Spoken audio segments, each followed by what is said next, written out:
যে নারী ফরজ গোসলে দেরি করবে ওই নারীর তিনটি ক্ষতি হবে।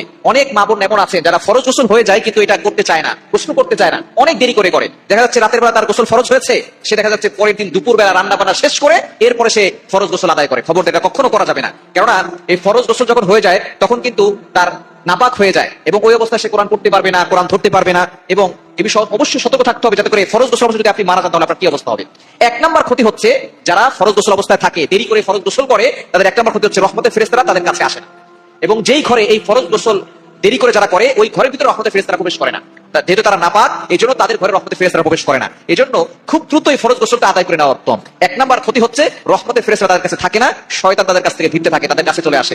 এবং দ্বিতীয় নম্বর সমস্যা হচ্ছে তাদের জীবন থেকে রহমত উঠে যায়, জীবনে কোনো রহমত থাকে না, জীবনে কোনো বরকত থাকে না। যারা দেখবেন ফরজ গোসল দেরি করে করে, এবং দেখা যাচ্ছে যারা ফরজ গোসল দেরি করে করে তারা কিন্তু ফজর নামাজ পড়ে না, আর যার ফজর ছুটে গেল তার জীবনের সকল বরকত ছুটে গেল। এই জন্য ফজর ছুটানো যাবে না। ফজর যদি ছুটে যায় অনেকে মনে করে যে জোরের সময় একসাথে পড়ে নিব, এটা যে আপনি করছেন অবশ্যই কিন্তু আপনি গুনাহগার হচ্ছেন এবং জীবন থেকে বরকত উঠে যাবে। এবং তিন নাম্বার হচ্ছে যারা ফরজ গোসলে দেরি করে তাদের জীবনে অভাব লেগেই থাকে, অভাব থেকে তারা মুক্ত থাকতে পারে।